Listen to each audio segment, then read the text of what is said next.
వైఎస్ఆర్సీపీ ప్రభుత్వంలో వైఎస్ఆర్సీపీ చేసింది ఒక యాదవ మహిళను మేయర్గా. ఈయన ఏం చేశాడు చంద్రబాబు నాయుడు? ఆయన నెంబర్స్ లేకపోయినా ప్రలోభాలతో ఏం చేసినాడు? ఆయన దింపేసినాడు. ఇదే యాదవుల మీద ప్రేమ. అంతేందుకు విశాఖపట్నంలో వైఎస్ఆర్సీపీ యాదవ భవనం కోసం విశాఖపట్నంలో ల్యాండ్ ఇచ్చింది. ఆ ల్యాండ్కు శంకుస్థాపన చేసినారు. పనులు కూడా ప్రారంభమైనాయి. చంద్రబాబు నాయుడు వచ్చినాడు, క్యాన్సిల్ చేసినాడు.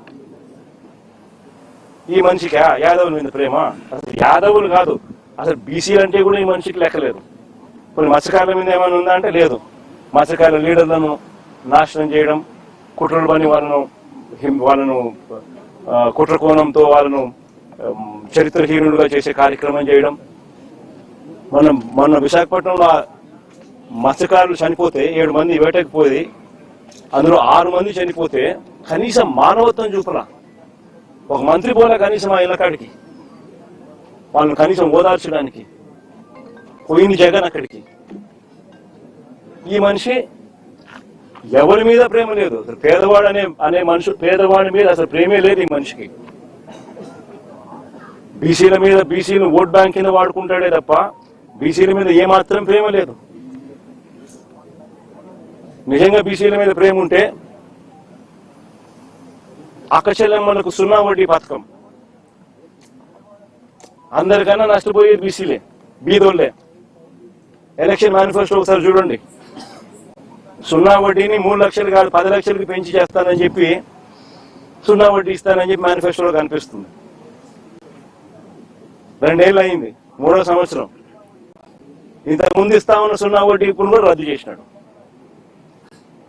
పొదుపు సంఘాల రుణాలు తగ్గిపోయినాయి. 20,000 చిల్లర కోట్ల నుంచి వైఎస్ఆర్సీపీ ప్రభుత్వ హయాంలో 49,000 కోట్లకు మేము తీసుకొని పోతే ఈ ప్రభుత్వం వచ్చిన తర్వాత చంద్రబాబు నాయుడు హయాంలో 49,000 కోట్ల నుంచి పొదుపు సంఘాల రుణాలు ఈ రోజు తగ్గిపోయి 49,000 నుంచి 30 చిల్లర కోట్లకు వచ్చింది. 39,000 ఎంతో తగ్గిపోయి. చేయూత లేదు, ఆసరా లేదు, 0 వడ్డీ లేదు. గతంలో వైఎస్ఆర్సీపీ హయాంలో ఉన్న పథకాలన్నీ రద్దు. ఫీజు రీఇంబర్స్మెంట్ బకాయిలు దాదాపుగా 9,000 కోట్లు ఉన్నాయి. విద్యా దీవెన, వసతి దీవెన బకాయిలు. పిల్లలు చదువులు మానేస్తా ఉన్న పరిస్థితులు, చదువులు చదవలేక అందరికన్నా నష్టపోయేది బీసీలే. ఈయన బీసీల గురించి మాట్లాడేది.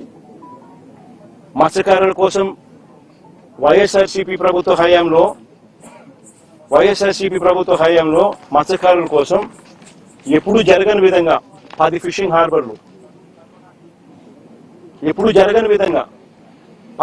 హార్బర్లు, 4 పోర్ట్లు మన హయాంలో 6 ఫిష్ ల్యాండింగ్ సెంటర్లు మనం ప్లాన్ చేస్తే కట్టడం మొదలెడితే ఈ మనిషి వచ్చిన తర్వాత ఏం చేస్తా ఉన్నాడు? ఇదే శ్రీకాకుళం జిల్లాలోనే మూలపేట పోర్టు ఎవరు మొదలు పెట్టినారు? ఇదే శ్రీకాకుళం జిల్లాలోనే బోడగట్లపాలెం, మంచినీళ్ళపేట ఫిషింగ్ హార్బర్లు ఎవరు తీసుకొచ్చారు? వైఎస్ఆర్సీపీ ప్రభుత్వం. ఈయన ఏం చేస్తా ఉన్నాడు? స్కాములు చేస్తూ దానికి అమ్మకానికి పెట్టినాడు. స్కాములు చేయడం కోసం స్కాములు చేస్తూ పోర్ట్లు అమ్మకానికి, ఫిషింగ్ హార్బర్లు అమ్మకానికి, మత్స్యకారుల జీవితాలను సర్వనాశనం చేయడానికి కోసం ఈ మనిషి రెడీగా ఉన్నాడు. అసలు ఈ మనిషి చంద్రబాబు నాయుడు అనే వ్యక్తి సూపర్ 6లు లేవు, సూపర్ 7లు లేవు.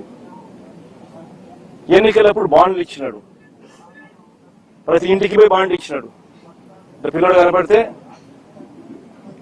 ఏమన్నాడు? నీకు 36,000, నీకు 36,000, నీకు 36,000.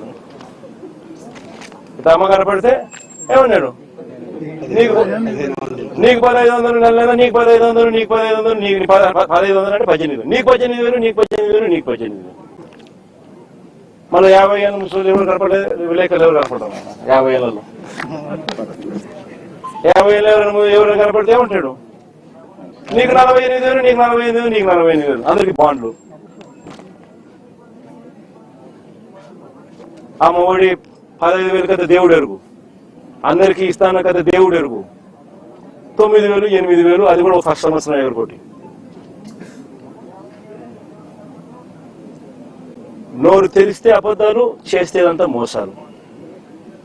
ఇవన్నీ ఎవరైనా ప్రశ్నిస్తే, ప్రశ్నించే గొంతులు ఎక్కడైనా కనిపిస్తే వాళ్ళని ఇబ్బంది పెట్టడం, ప్రశ్నించే గొంతు లేకుండా చేయడం కోసం అని చెప్పి వాళ్ళ మీద ఆ తప్పుడు కేసులు, తప్పుడు ఆరోపణలు, వాళ్ళ జీవితాలు నాశనం అవుతాయని అన్న కనీస జ్ఞానం కూడా లేకుండా వాళ్ళ జీవితాలతో చెలగాటాల.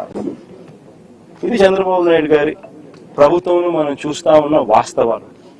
నేను ఒకటే చెప్తా ఉన్నా, ఈ కుటుంబానికి, అప్పలరాజు కుటుంబానికి వైఎస్ఆర్సీపీ పార్టీ అండగా ఉంటుంది, తోడుగా ఉంటుంది. నా చెల్లెలు,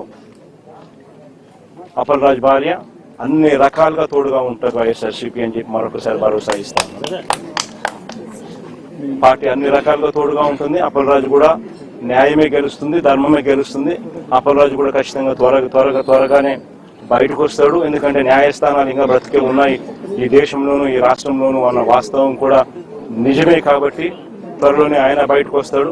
బయటకు వచ్చిన తర్వాత చంద్రబాబు నాయుడు గారి ప్రభుత్వం మీద జరగబోయే యుద్ధం ఇంకా తీవ్ర స్థాయిలో ఇంకా